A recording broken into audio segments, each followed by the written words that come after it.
Namaste, namaste, precious, precious souls. Welcome to Book of Life. Welcome to August. Wow, we're getting up there. All right, well, today we'll be reading 4th degree lesson 18, the ultimate goal, Godhood. Before we begin, we'll do a little invocation and get ready. So go ahead and just place the tip of the tongue on the palate. Be relaxed, palms facing up, nice receptive pose.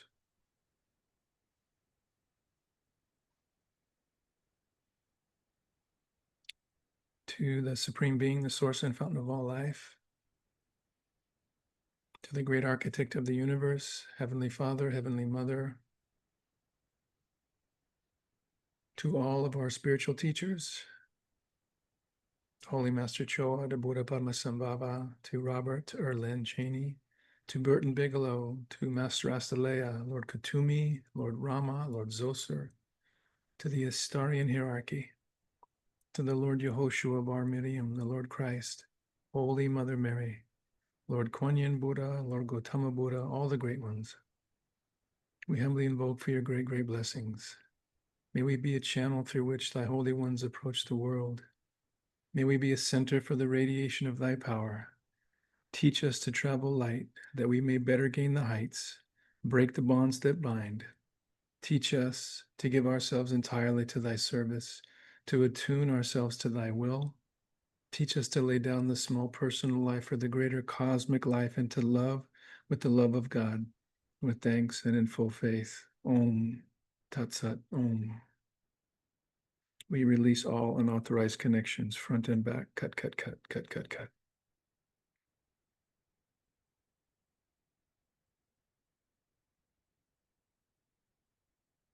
All right.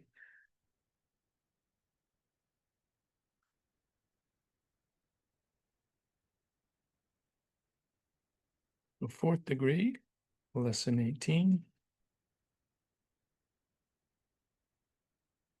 The ultimate goal, Godhood. The ultimate goal. Describe the breaking of the personality image, we asked. What happens when the soul merges with the infinite? Burton answered, no one can fully say, but I can share my own knowledge with you. As each individual spirit evolves toward perfection, so does it indraw toward the spiritual sun of its particular solar system. Such attainment means that its form has gradually radiated light. Such an individual glows with so dazzling a brilliance it could blind physical eyes to behold it. The soul has attained the Godhead of this solar system. It then moves beyond to a more evolved solar system, striving always to become at one with the ultimate supreme Godhead, the spiritual counterpart of the celestial, central celestial sun. Arriving there, it will have itself become a creator, worthy of creating its own solar system and becoming its God. But that attainment is far beyond our present perception. It is enough to understand and know that there are indeed more things in heaven and earth than this world dreams of. Where does the essence of all created things come from? But from the central celestial sun and its spiritual counterpart, the supreme Godhead, there flows a luminiferous ether which floods infinite space. It is the root substance around and within all things.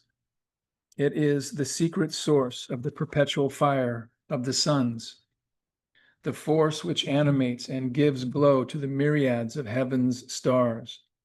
Flowing through the suns of interstellar space, it is the force that sweeps through matter, giving it life. Through plant kingdoms, germinating seeds, it is the power in animals surging through the blood, and it is that within you which makes you immortal. What shall we call it? The Spirit of God. Ultimately, of this substance is the other world made. Of this essence is one's spiritual body formed. Mystics no longer ask, will those on earth ever discover it? We ask, when? Who can say? Who can read God's plan? The divine unfolds the mysteries as you can perceive them. Are all atoms eventually to become etherealized? What then is to become of matter and the world of matter as we know it? Our earth world, our planet, and all its life wave of evolving souls will re-enter the etheric Garden of Eden, our long-lost paradise. The atoms composing the solids and liquids of earth will evolve to the etheric state. Our heaven and earth will pass away beyond the dense state. They will exist in etheric form, and the soul's lowest form will be composed of ethers, which now compose one's eidolon, one's etheric body. But this is not to say that all dense matter in the vast universe will pass away. Other worlds are constantly evolving into dense organisms, and there may never come a time when dense matter universally ceases to be. However, a time may well come when dense matter ceases to exist as form.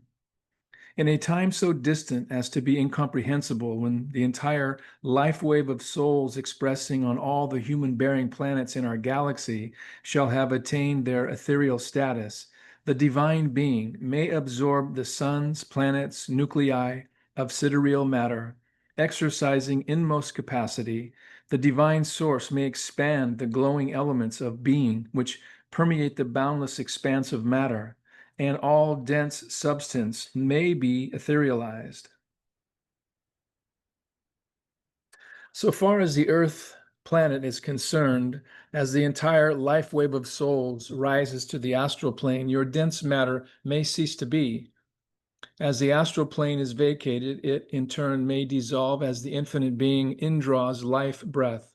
One by one, the spiritual planes surrounding Earth may be stripped of their density as the atoms are indrawn toward the great heart. Certainly, as the eons pass, soul after soul will attain the monadic plane, the plane of the children of the divine, and a time must surely come when the universal pralaya, or sleep, will descend on our galaxy. The night of Brahm, as Hindu philosophy suggests. The universal parents will gather their children back to their bosom, and the worlds will cease to express in form as we know it.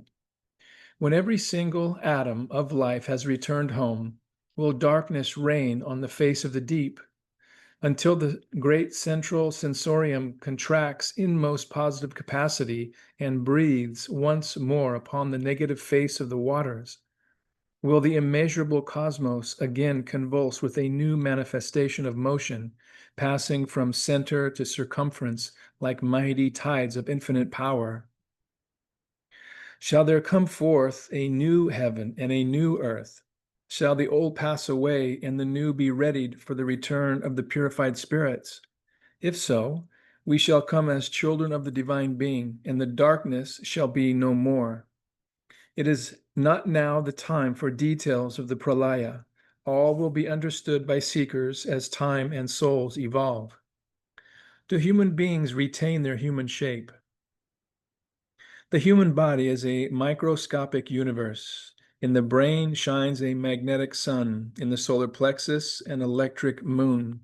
The stars are the nerves, the planets are the glands, the great nervous system is the Milky Way.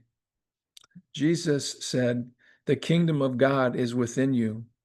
And from a metaphysical standpoint, this is exactly what I mean.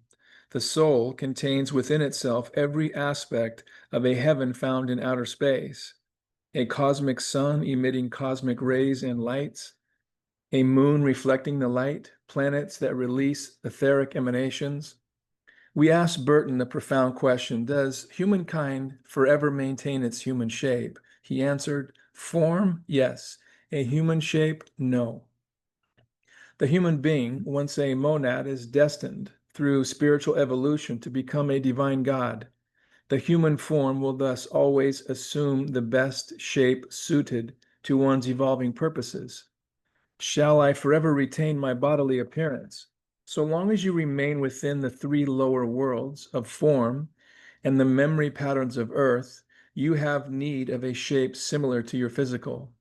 But once you break the image to merge with God out yonder, What need for such a crude shell? What need for a stomach when you digest no food? What need for lungs since your cells inbreathe life force? What need for legs since your motion is by aerial flight? Souls need a form, an outline of divine proportions, but no human shape. The shape will become more and more refined as our souls become more spiritually refined. Burton continues his general teachings. People on earth would do well to strike the word dead from their vocabulary, for there is nothing in all the divine universe that is dead, which implies that it sooner or later ceases to exist. Everything is transformed into something else, or rather, I should say, transmuted. People would do well not to speak of those who have departed the body as dead, for we are indeed alive, far more so now than when encumbered with a body. Question. Burton, when we arrive at the place where we make the great leap out yonder and become one with the divine source, does that mean we have attained the ultimate? What happens after that? Having become one with God, do we cease to progress further? In other words, is God the perfected ultimate, or does there remain some part of the divine that never actually attains? Does God continue progressing? Answer. This is a deep and profound question, and I have spent much time attempting to solve the enigma. I am aware that Hindu teachings presents the proposition that when souls attain to Godhood, they have attained the ultimate. It would seem to me that since there are millions and billions of souls yet to become at one in the Godhead, the divine being is continually being added to. Thus, the divine source is ever advancing, even as we individual spirits are advancing. It seems to me that God is pure imagination, embracing the many in one, and one in many. It would seem that each time a soul is encircled within the great Godhood, that the imagination of God is further enriched, beyond human conception, of course, but nevertheless perpetually enriched as soul after individual soul becomes a part of the divine source. There may ultimately come a time when all souls, that is, all souls now in the life wave on earth, have become a part of the great Godhead, and the divine being attains the ultimate, or completion so far as this life wave is concerned. But then I think that the infinite being, embracing the whole of Earth's evolution, will move on to a wider sphere. Thus, I do not believe there will ever be an end to God's attaining. And this, I believe, is the mystical Hindu teaching. Perhaps it may be that the divine being will, and at that time, all space will experience pralaya, the great sleep, which covers the mighty void. At that time, perhaps all worlds and all souls enter into the great night, only to come forth again later for another Manvantara, another great day of Brahm. This I believe to be a possibility. Nevertheless, I do not believe that as the individual soul attains Godhood, it means the end of progression or the attainment of complete perfection. Out yonder, once we conceive that our world encompasses considerably more than our planet Earth, we understand that the great architect has thought out and evolved a definite scheme of evolution whereby the soul begins another new journey from this inner core earth plane of form and substance and moves gradually upward toward divine timelessness. We can understand that we pass through 4 grades of high school. Then we return for a higher education, beginning with our freshman year in college. Completing our senior year of college, we receive a degree.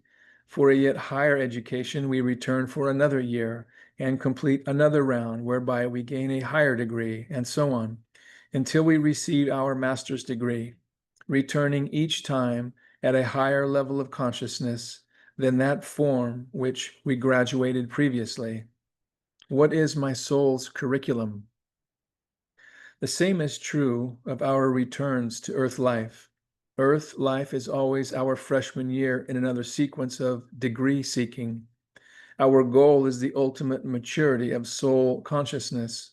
Once we grasp the general outline of this soul curriculum, We are able to accept whatever plane we are dwelling upon in its relation to the course of studies or to the degree which we are presently working toward.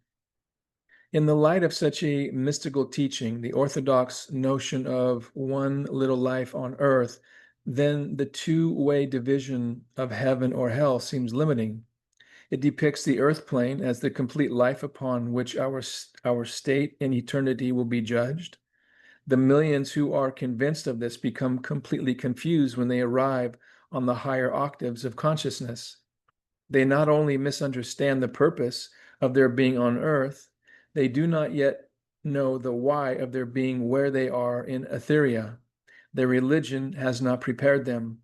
Astarian and other mystical teachings attempt to explain that although the earth plane is a very important, basic, and fundamental step of the process, nevertheless, it is just that. One's earth life actions can never be underrated. Nevertheless, earth life must be placed in its proper freshman category. As an analogy, let us say that on the earth plane, we learn arithmetic. On the astral, we learn algebra. In Summerland, we learn geometry. And in the causal planes, we learn trigonometry and calculus. If we do not learn the fundamentals of arithmetic on the earth plane, we cannot progress upward through algebra, geometry, and trigonometry without returning to earth to master the fundamentals. It is all a matter of mind-building consciousness, expansion, and soul growth. Once this is understood, returning to earth becomes not a punishment, but an opportunity. Eventually, we arrive at the time when, on the causal plane, we graduate from trigonometry to an understanding of light equations. What do pure thoughts create? Thus, we break our personality image and attain our master's degree. We now must master our education in light. Light, though composed of many colors, is colorless. Light, in relation to our present teachings, encompasses mental illumination. White light reflects the perfect equanimity of pure thought. Causal consciousness embraces the full wisdom of form garnered from numberless lives through myriad forms. The soul now possesses a full measure of the positive and the negative and what lies beyond them. Such consciousness is now capable of existing without shape as a pure light thought creation. The individual has become a member of the heavenly hosts. The soul has joined the immortals. It is useless for the human concept to attempt conceiving consciousness without form or consciousness within a form of light, but it is in such a form that the soul dwells until it attains to the time of uniting with the divine, entering the beyondness. But it should never be forgotten that the individuality of each soul germ is indestructible. It remains a minute unit in the vast ocean of soul life. It is the very indestructibility of the individual soul which constitutes its eternal immortality. Becoming immersed in the Godhead no more indicates the extinction of the individual soul than for the soul to become an Astarian. Astarians, it could be said, form a minor Godhead in that most of us tend to think along similar spiritual lines. That is, we have a common understanding of spiritual matters. Therefore, the sum total of our spiritual thinking would be harmonious, creating a thought belt which could be called Astara's Godhead. It is readily seen that it is composed completely of thought force. And though we are all immersed in this stream of thought force, nevertheless, we each remain individualized souls. So is it when the soul steps into the divine beyondness to become immersed in the great light of the Godhead. The body worn by such a soul is of etherealized vapor. This is the soul ultimately freed from gross matter. Such a form not only can harmonize with the incomparable essences of the Godhead, but recognizes no obstructions in the lower worlds. Such celestial angels go on evolving through ever-widening spirals, whether or not one ever arrives at the ultimate summit. It is impossible to say. What at our present level may appear to be the ultimate summit may, at our arrival, become but a finite point revolving around a still greater center. To contemplate such a, oop, sorry about that.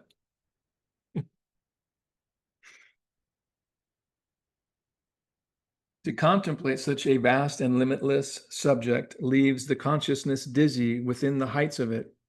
How can we hope to describe the end of a journey which has no end?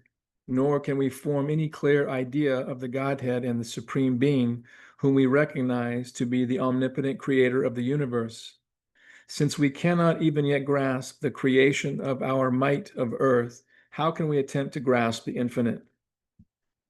For the invisible things from the creation of the world are clearly seen, being understood by the things that are made. Romans chapter 1, verse 20. Cosmic guardians. Everyone wants to know more about his or her guardian angel, we told Burton. Tell us more about these cosmic beings. And Burton replied, though this is now changing rapidly, many people on Earth, if they think of the afterlife at all, still regard the two worlds as being separate and distinct planes of life, completely independent of each other. They are unaware, nor would they believe that an unseen world could have any possible influence upon their earthly lives to their advantage. If challenged, they proved their point by directing attention to the state of universal chaos existing today. Fortunately, one's acceptance of guidance from unseen worlds does not prohibit partaking of it, for the seen and the unseen worlds create one colossal habitation. Indeed, working with the people on Earth becomes one of the major occupations among Etherians. There is a constant flow of direct communication between the two worlds, regardless of a person's awareness of it. It would be a mistake to conclude that all Etherians are aware of what is taking place on Earth.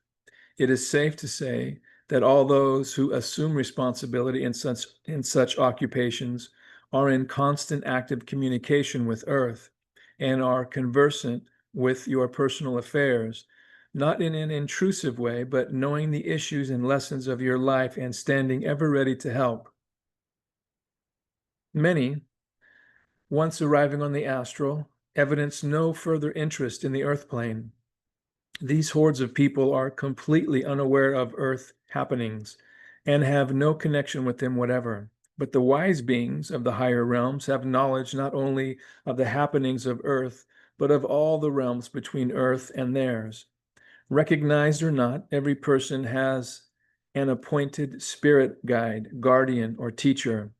This has been true in all the past ages. Artists in earlier days, conceiving some notion of these angelic beings, proceeded to weave them into their contemporary art. These guardian angels were usually depicted in flowing white garments with long, glistening wings emerging from their shoulders. Though such depictions may be inaccurate, it is of consolation to know that there are indeed such beings. The enormous wings depicted are no more than the flowing lines of auric colors surrounding these great angels. Seen clairvoyantly, they could easily be mistaken for wings. Not all people are fortunate enough to be under the tutelage of such an angelic being. Thus, it is improper to say that all people on earth have guardian angels, and proper to say that all do have spirit guides. However, those who attain a measure of spiritual refinement always attract the attention of one of the great angels. Those who lead monotonous and nondescript lives attract spirit guides. Spirit guides are great blessings to people since they must be thoroughly trained to execute their helpful, healing, and supportive duties. The whole of their spiritual existence is devoted to watching over and guiding a person through its full term of incarnations. Most spirit guides have lived for many centuries in higher octaves and are drawn from every nationality on earth. People who are actively psychic have not only one guide, but a band. How is my guide attracted to me? The principal guide of the band is chosen because his or her spiritual thinking conforms most nearly with that of the person on earth. For instance, A writer would have another writer as a principal guide. Other members of the band may belong to other professions, but most of the guides would be chosen because they are in agreement with the mission to be carried out by that person. The principal guide needs to understand the innate characteristics of the person, recognizing his or her strengths and shortcomings. Often, principal guides are chosen because they too experience the same challenges and shortcomings while on Earth. Thus, they are able to recognize them and be of help to their earthly charges. Many people who practice communication with the unseen worlds are acquainted with their spirit guides and know their names, whereas the majority work unknown and unrecognized. Guides who have thus made such a contact find their tasks much easier. The intuitive person, aware of their existence, will call them by name, speaking to them frequently and recognizing their unseen presence. Thus, they are able to approach the person on earth to render their guidance more practical.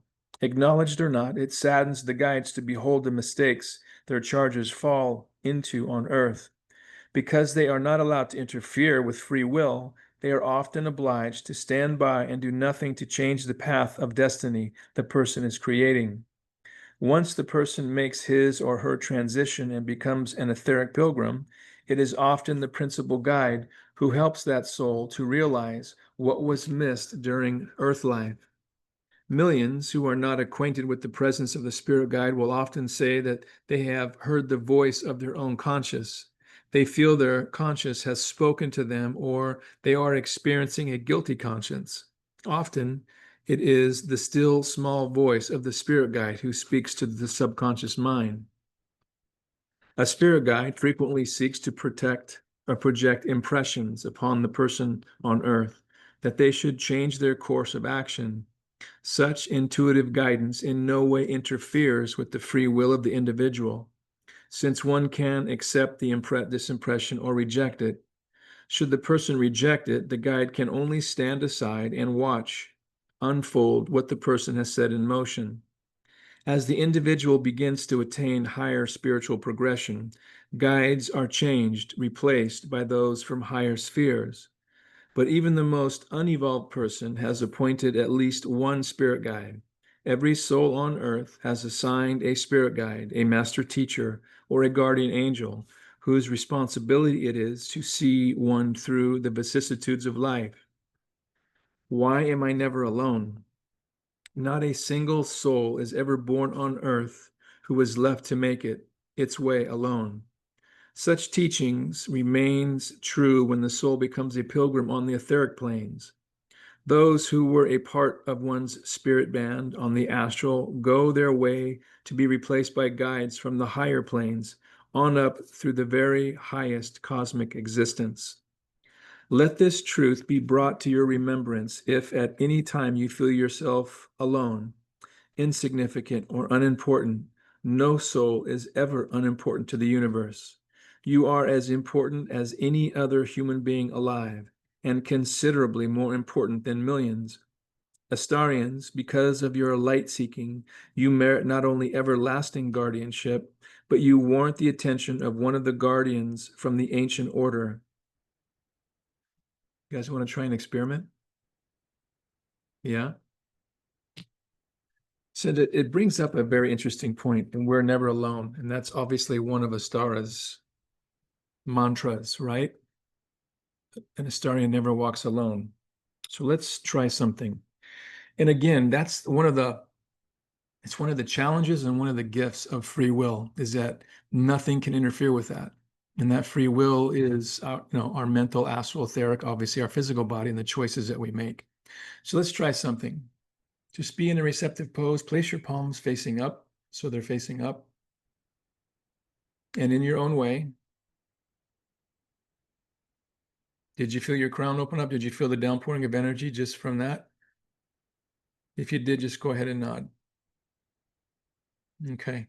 So now just silently and mentally repeat, I welcome my angel guide, my higher soul, to influence my thoughts, my emotions, my speech, and my actions.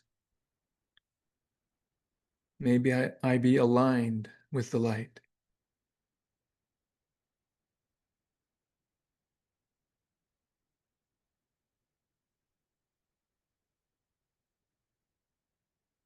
How many feel a little bit of an expansion of the crown and the upper energy centers? I know that we have practiced this before where you choose whomever you invoke to, the Christ, the Buddha, whoever that is, and say, may I experience the love you have for me. The Lord Yehoshua, may we experience the love you have for us. To the Holy Mother Mary, may we experience the love you have for us. I mean, you can feel that instantaneously, so you know that we're never alone, quote unquote. So if you get into a moment where you are thinking in a certain way, whether it might be an emotional reaction to something or a mental reaction to something, just say, I release that connection, not my reality, and then invoke, I welcome my spirit guides, my angel guide to influence my incarnated soul. I welcome my higher soul to influence my thoughts, my emotions, my speech, my actions. And for those that are sensitive enough, if you feel, you can feel the energy, you'll feel it expanding. And that's the energy coming down to the crown. Again, nothing can go against free will. So this isn't an act of utilizing free will, but for your spiritual advancement or your spiritual progress. Cool.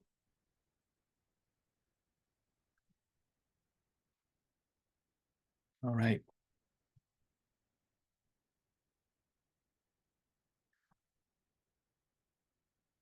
Let this truth be brought to your remembrance that if at any time you feel yourself alone, insignificant, or unimportant, no soul is ever unimportant to the universe.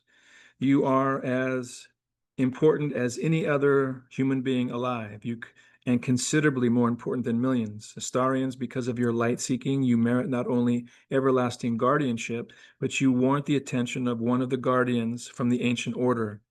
If only every soul on earth could be made aware of his or her own importance so far as spirit guides are concerned, what lonely heartaches might be avoided. As a seeker of light, you are important enough in the sight of the divine being to command the attention of at least one guardian angel, and often more. In time, you too may choose as your profession in Etheria that of guiding a soul on earth through its entire lifetime and beyond. Spirit guides trained in guiding the people on earth must be made aware of what experiences you, for example, shall encounter in earth life, the better to develop spiritually. How long your earthly sojourn is to last, whether or not there are to be any accidents along the way, fatal or otherwise, the time of your prescribed death and return to spirit land. Your principal guardian knows all these things and is acquainted with each of the members of your spirit band. In addition, the principal guide is familiar with your past lives, the better to know why you have become what you are today and what the future holds for you. Which has the greater population, Earth or Etheria? These guardians are not chosen from among your loved ones. Usually, guardians are chosen because they have been on the spirit planes an extended period and are highly proficient in their training. Have no fear that there may not be enough to go around in the etheric worlds. There are many more souls in Etheria than now incarnated upon Earth, and many millions have selected occupations as spirit guides. In choosing the word spirit guide or guardian, the wrong interpretation may be assumed, since the word guardian to many people means someone who has been court appointed to supervise one's mundane affairs. If a minor, the appointee remains as supervisor of one's practical affairs until one reaches maturity. Often, too, the guardian is appointed over adults who are too senile to conduct their own affairs. Thus, the word guardian may be misunderstood. A spirit guardian is one who observes you through all your earth experiences and strives in every way to see that your earthly incarnation proves of the greatest possible benefit. A guardian should not be conceived of as some hovering unseen ghost, everlastingly directing you in every earthly daily incident, Guardians are general supporters of your highest good throughout your life, not watchers over petty incidents. Their purpose is to help you fulfill the purpose for which you came. Thus, they are interested in the all-inclusive overall picture, and their success as guardians will depend upon its completion and the way it has been carried out. The principal guide may have participated with you in the consultation through which your parents were chosen.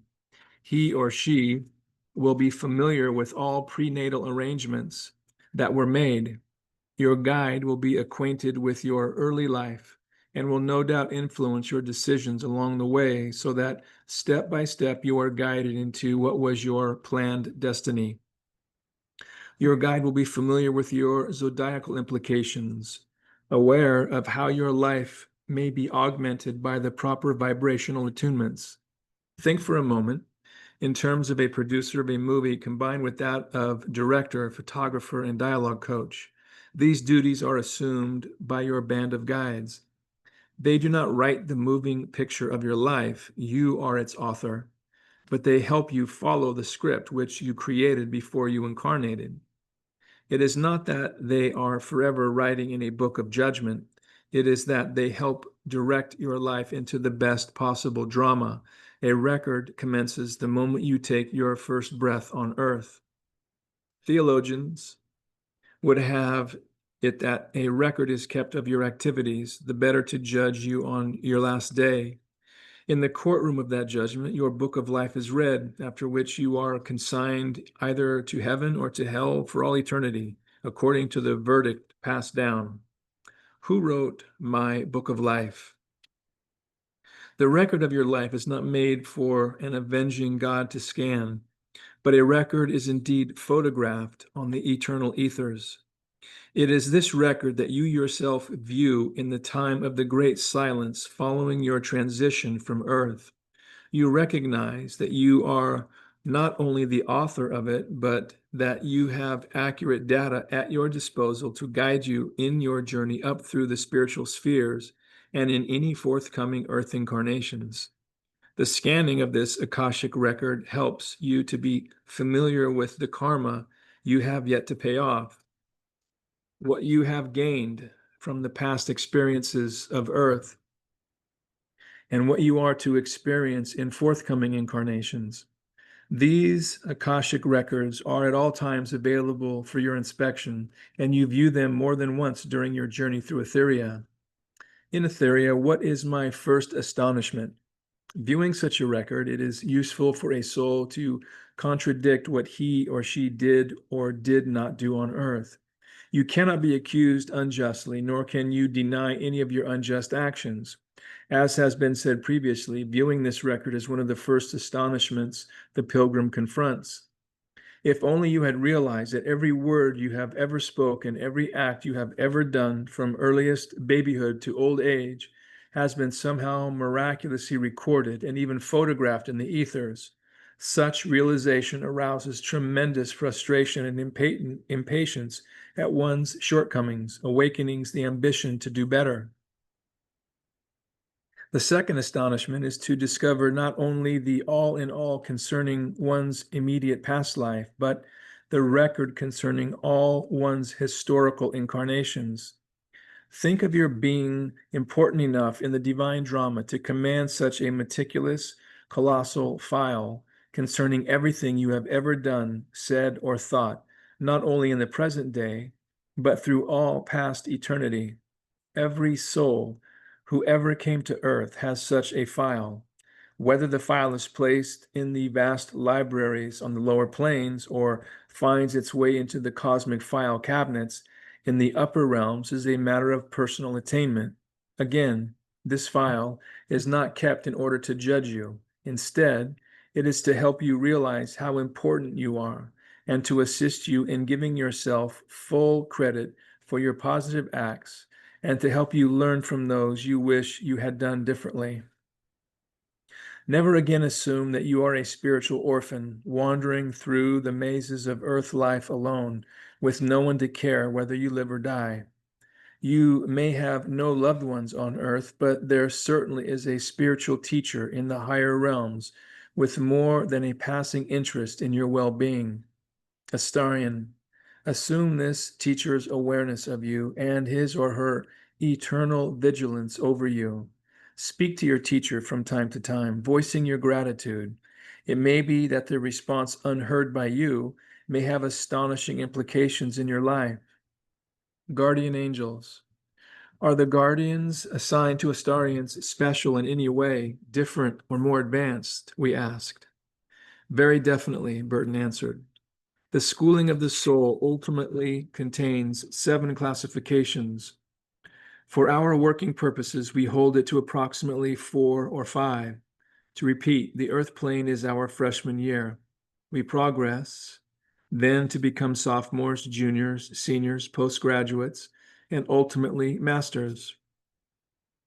We can consider these classifications as we graduate progressively through the planes of Etheria, or we can consider them as we make various journeys to Earth, arriving first as a freshman, returning as a sophomore, returning again as a junior, and so forth.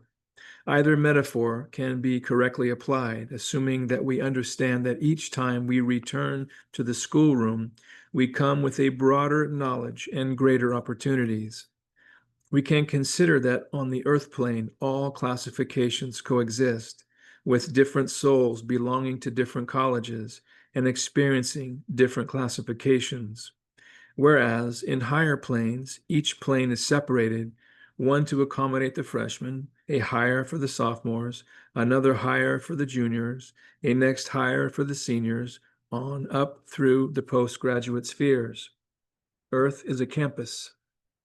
Earth becomes the melting pot, embracing not only the freshman, but the postgraduate and even the alumni. Mingling among the students are the faculty members and teachers, those who have come to lead and to guide. Certainly, every Astarian has a guardian angel who watches over his or her existence like a loving parent. Many, learning about their guardians for the first time, will inquire, why? Why should such a spiritual teacher be interested in me? Who is the great one who watches over me? And why should I be important to this angel? First of all, such guardians know quite well that earth life represents the basic foundation upon which all spiritual progression is constructed. Also, through their own life potentials, errors, and achievements, they have learned many of the lessons you are now experiencing. These seniors and postgraduates of the upper grades, the masters, are never indifferent to what Astarians are enduring. While Astarians are learning through their own mistakes on earth, the guardians are also learning how better to cope with such incidents, developing thereby a greater feeling of personal responsibility for the well-being of all God's children. Certainly, all Astarians warrant guardian angels and masters. So be not afraid to believe in the existence of the adepts and masters. Masters are those who have mastered the mystery of matter. They work on the inner planes, whether embodied or disembodied, for they can come in and go out of the world of matter at will. Do I have the potential for mastership? They have first gained knowledge and transmuted that knowledge into wisdom. With their wisdom comes power. Every human possesses the potential of mastership, although the attainment of mastership is a steady and gradual growth. Not all teachers on the inner planes are masters any more than all teachers on earth are college professors. Humanity has produced many masters during its long road of becoming. Life is for the purpose of evolving the master out of each person. The life wave of humanity has eternity in which to reach the heights of mastership. It is not possible that all personality units attain simultaneously, for while some lead, others must serve, others follow. To each is given sufficient strength for one's immediate goal. No link in the great chain of humanity is so weak that it has not some part to play in the great plan, and even the masters, while leading, still serve. The one great error in the thinking of the mass mind is not being able to grasp that eternity is eternity, and that one is immortal, having no beginning or ending.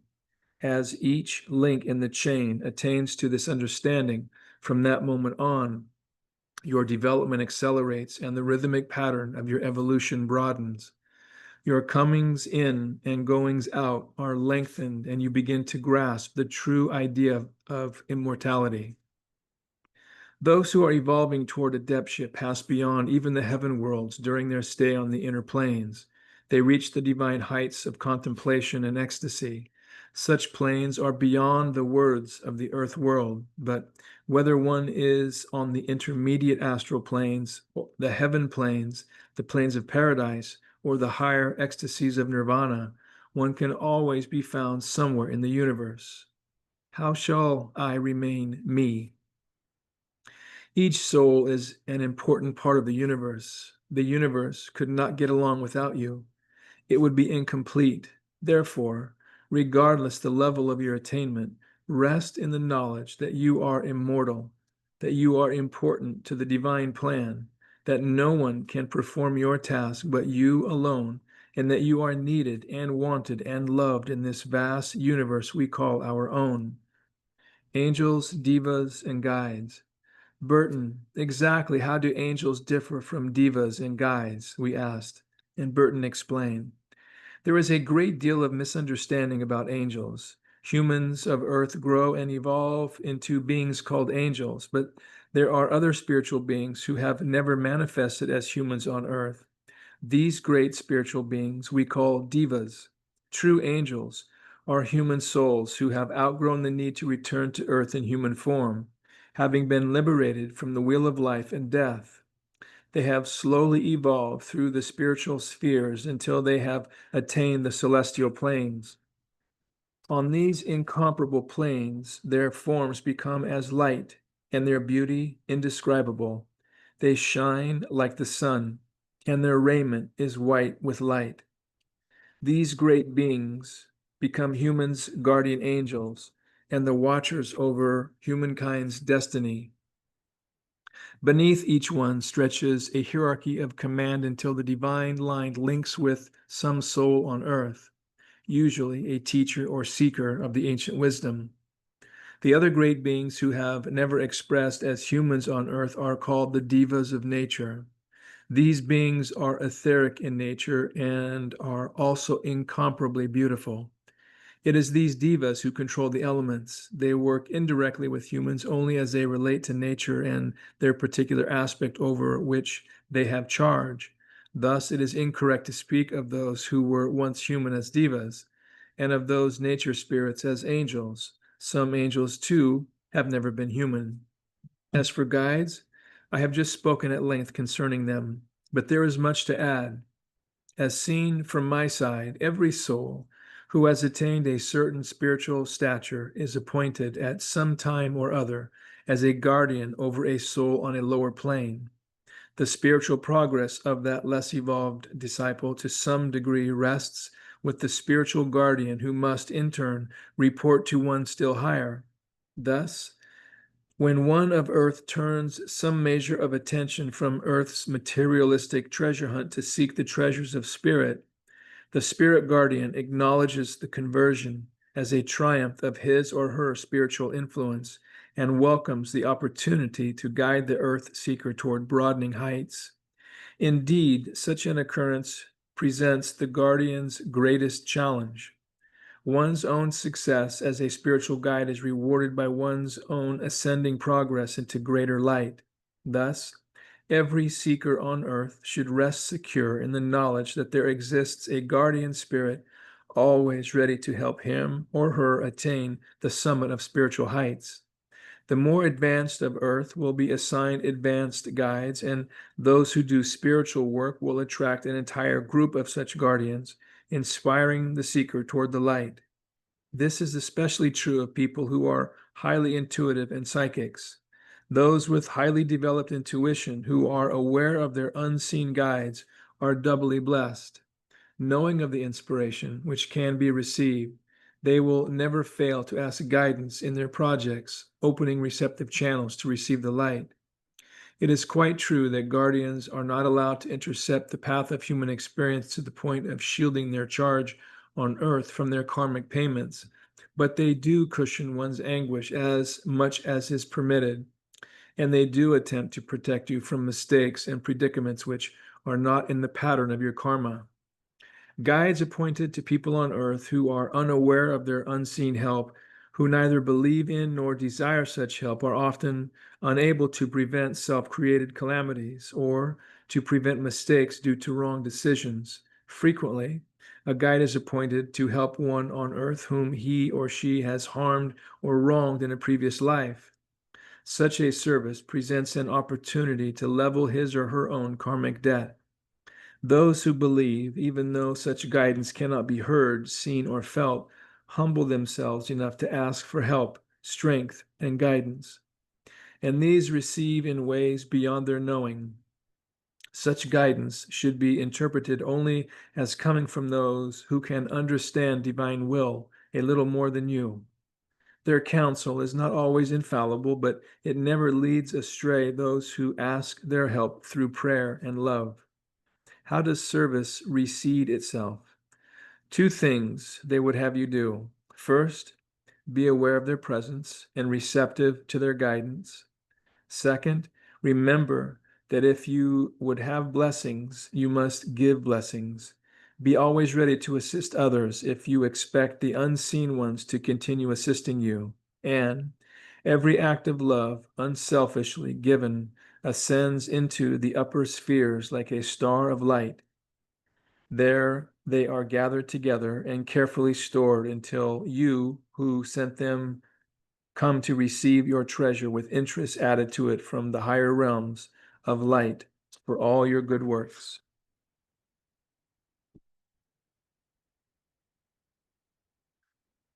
I like that one. That was good. All right. Well, we won't end yet because we still have the August blessing. So if you guys are ready for a little blessing, just go ahead and close your eyes, put your palms facing up, go ahead and connect your tongue to the palate, and just be receptive.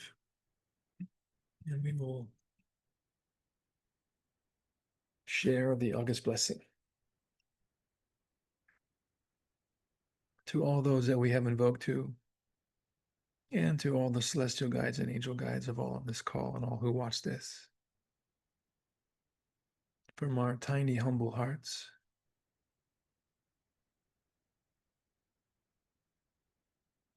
we project our love and our gratitude to you for your service, your assistance, your love, your guidance, your help.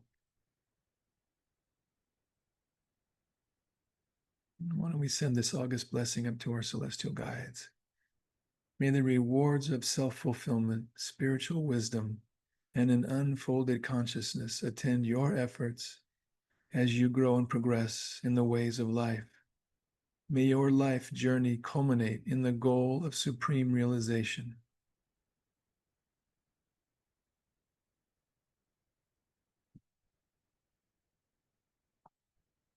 And the affirming meditation. I am in an area of complete peace, an area of harmonious unity with a greater life, a place where heaven is, where God and I are truly one. As I become one with this essence of the greater life, it becomes one with me.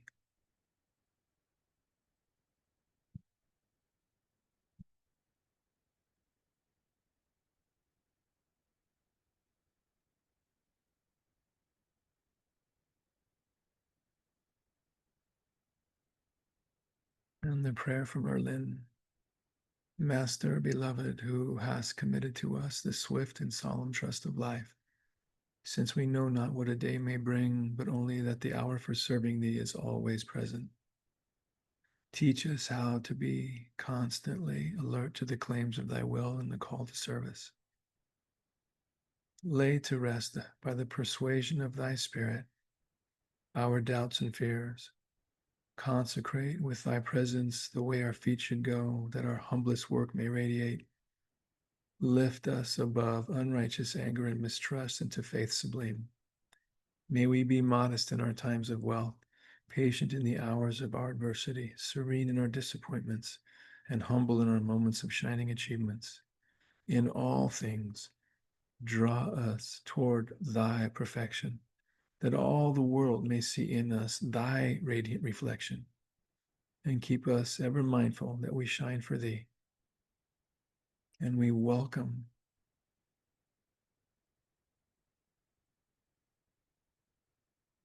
your presence to influence our thoughts, our emotions, our speech, and our actions. With thanks and in full faith, tatatso.